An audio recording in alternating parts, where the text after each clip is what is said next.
Kalau itu sudah dimasukkan ke dalam tubuh kita, itu tidak memberikan manfaat kepada tubuh kita dan itu sangat membahayakan. Kenapa kita tetap bertahan pada hukum makruh gitu. Podcast Surabaya Mengaji.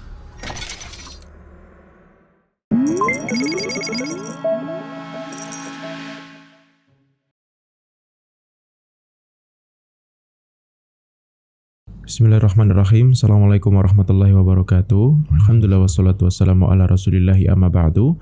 Kembali lagi bersama kami di podcast Surabaya Mengaji yang insya Allah membahas berkaitan tentang tema-tema menarik seputar keislaman. Bersama kita sekarang Al-Ustadz Al-Fadil Muhammad Syahputra Hafizahullah Ta'ala. Assalamualaikum Ustadz. Waalaikumsalam warahmatullahi wabarakatuh. Gimana kabarnya Ustadz? Alhamdulillah sehat. Alhamdulillah, Masya Allah. Berkaitan tentang konflik antara Yahudi dan Palestina Ustadz. Ini ada beberapa berita yang muncul di beranda-beranda sosial media bahwasanya banyak perusahaan rokok yang notabene-nya mereka mensupport Yahudi itu ada di negara kita perusahaan tersebut Ustaz. Nah sebelum kita masuk lebih dalam Ustaz, berkaitan tentang hukum merokok ini gimana Ustaz dalam Islam? Silakan Ustaz. Alhamdulillah salatu wassalamu ala rasulillah ma'ba'ad. Jadi sebetulnya mengenai hukum rokok ini tidak perlu dikait-kaitkan masalah Yahudi ya. Karena baik perusahaan itu menyokong kegiatan Zionisme atau tidak, kalau berbicara mengenai hukum rokok ini dia punya hukum tersendiri gitu.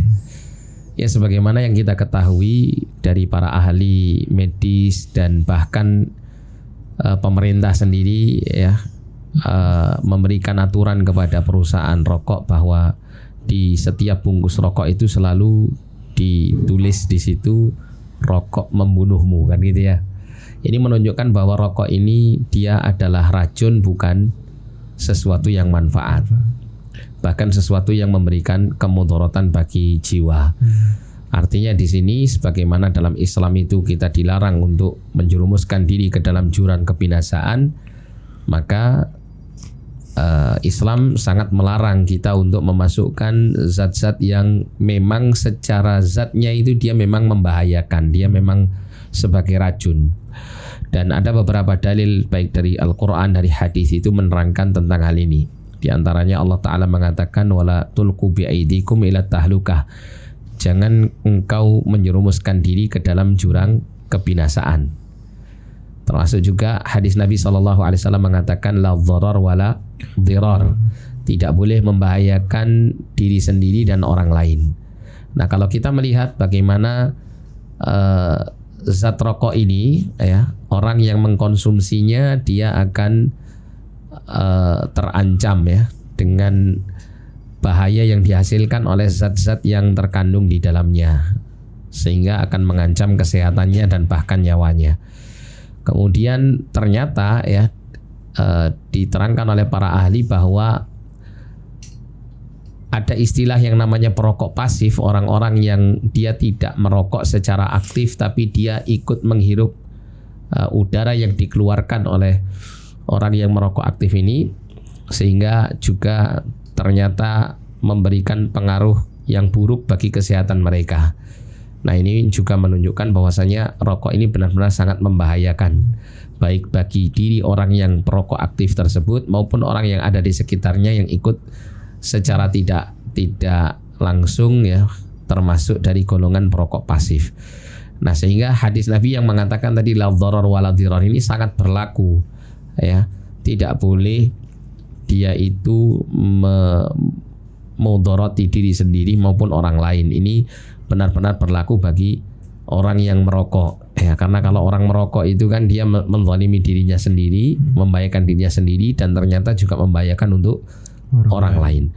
Nah bahkan dikhawatirkan ya kalau semisal seseorang itu dia merokok dan dia terus menumpuk zat-zat racun pada tubuhnya, ini seakan-akan dia seperti membunuh dirinya secara perlahan-lahan. Nah ini dikhawatirkan kita tidak bisa pastikan secara pasti gitu ya. Tapi kita bisa katakan bahwa ini dikhawatirkan akan mengarah kepada perilaku membunuh diri sendiri. Sedangkan dalam hadis Nabi SAW itu Nabi mengatakan man qatala nafsahu bi syai'in udziba bihi yaumal qiyamah. Siapa yang membunuh dirinya itu dengan sesuatu, maka dia nanti diazab oleh Allah dengan sesuatu yang membuat dia mati atau yang membuat dia itu membunuh dirinya pada hari kiamat. Ya, tapi jangan dibayangkan kalau saya bunuh dirinya pakai rokok berarti nanti di neraka enak dong ya. Setiap hari merokok gitu, bukan ya. Tapi rokok nanti di akhirat mungkin berbeda dengan yang ada di dunia gitu. Karena dikhawatirkan ke sana arahnya. Wallahu a'lam bishawab. Jadi masyarakat kita ini darurat membaca Ustaz ya. Iya. Di kotak sudah ada tulisannya. Sudah tertulis ya. Kalau dulu itu kan di bungkus rokok itu kan tulisannya kan merokok itu dapat menyebabkan penyakit ini kan cukup banyak penyakitnya, dan itu semuanya kalau kita melihat penyakit yang berat semua.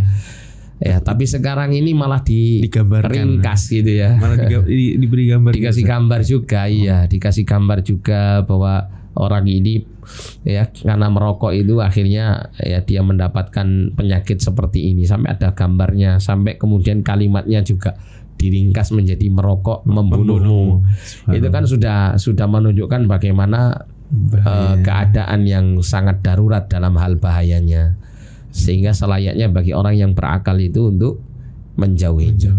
Hatta kalau seandainya kita tidak bicara mengenai pandangan agama, katakanlah seperti itu, kita melihat pada pandangan sosial gitu, sesuatu yang sangat membahayakan bagi diri sendiri maupun orang lain, memberikan kerugian bagi diri sendiri maupun orang-orang di sekitar, itu kan sesuatu yang selayaknya untuk dijauhi oleh setiap individu manusia yang hidup baik secara dia sendirian maupun bersosialisasi dengan masyarakat. Tapi wala'iyadzubillah ternyata merokok ini malah jadi konsumsi yang bersifat publik, bersifat istilahnya itu selalu ada dalam setiap pertemuan-pertemuan yang dilakukan oleh sebagian besar mereka. Nah, sehingga ini tentu sangat buruk sekali bagi kehidupan bermasyarakat ini. Subhanallah. Tapi Ustaz, di dalam pandangan agama ada beberapa ulama yang memakruhkan hukum rokok. Jadi bukan haram. Mereka memakruhkan dengan dalil-dalil yang mereka yakini atau dengan syarah-syarah yang mereka syarahkan tersebut. Nah, ini bagaimana Ustaz? Iya, mungkin kalau masalah memakruhkan ini ya bisa jadi mungkin kita melihat dari literatur ulama-ulama dulu yang mungkin mereka belum benar-benar mengetahui betul bagaimana bahayanya merokok. Tapi kalau di masa sekarang bahwa merokok ini benar-benar sudah terbukti banyak orang yang meninggal dunia karena sebab itu gitu ya. Ya meskipun penggunaan rokok itu yang membuat orang itu kemudian sakit bahkan meninggal itu memang butuh beberapa waktu yang panjang gitu ya. Akan tetapi apa yang dikonsumsi berupa rokok ini kan hakikatnya dia racun, dia bukan sesuatu yang dibutuhkan oleh tubuh. Ya, berbeda dengan gula yang biasa orang itu selalu memberikan sebuah pembenaran gitu ya, bahwa menggunakan rokok kan tidak ada masalah sama dengan menggunakan gula, bahkan gula itu lebih berbahaya kata mereka daripada merokok. Kita katakan bahwasanya gula itu sebetulnya secara zatnya dia bukan racun.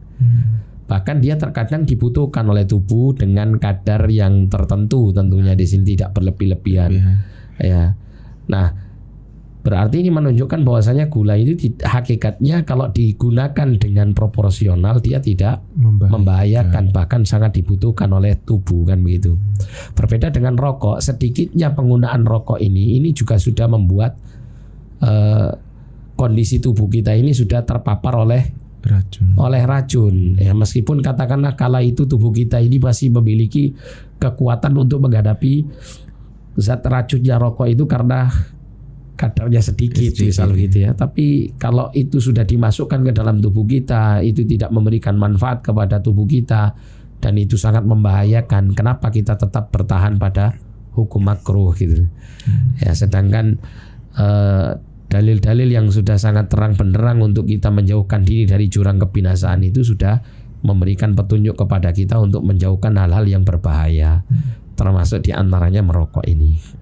Wallahu a'lam. Subhanallah. Terakhir Ustaz, berkaitan dengan nasihat kepada kaum muslimin berkaitan tentang untuk menjauhkan diri dari rokok Ustaz. Silakan Ustaz. Iya, jadi Yang pertama memang harus motivasi agama ya, karena merokok ini adalah bisa dikatakan sebagai sebuah candu dan kenikmatan yang hampir sulit untuk bisa ditinggalkan bagi para penikmatnya. Kami mendapati alhamdulillah banyak kaum muslimin yang bisa meninggalkan rokok itu salah satu faktor dan motivasi terbesarnya itu adalah karena agama. Karena agama menyatakan haramnya, terlarangnya ya merokok, dan bahkan mungkin ada hal-hal yang buruk yang lain yang dihasilkan, yang diharamkan pula di dalam agama. Sehingga dorongan itu yang kemudian membuat mereka berhenti.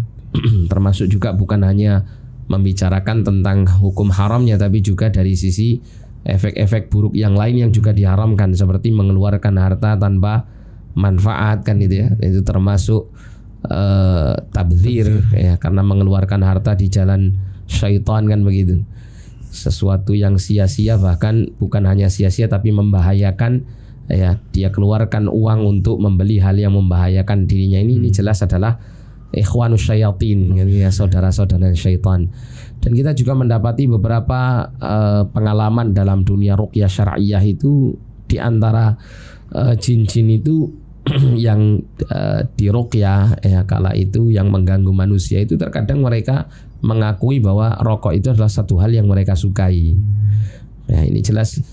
Dan kita kalau berbicara mengenai bukti-bukti tentang buruknya rokok ini sangat banyak sekali, dan hampir mudah untuk manusia mengaksesnya ya, tentang bukti-bukti keburukan ini. Nah, sehingga manakala kita mengetahui keburukannya ya, baik itu dari sisi agama maupun yang lain, fa insyaallah ini bisa memberikan dorongan kepada orang-orang itu untuk mulai mengurangi atau bahkan bisa menghilangkan sama sekali ketergantungannya kepada merokok ya.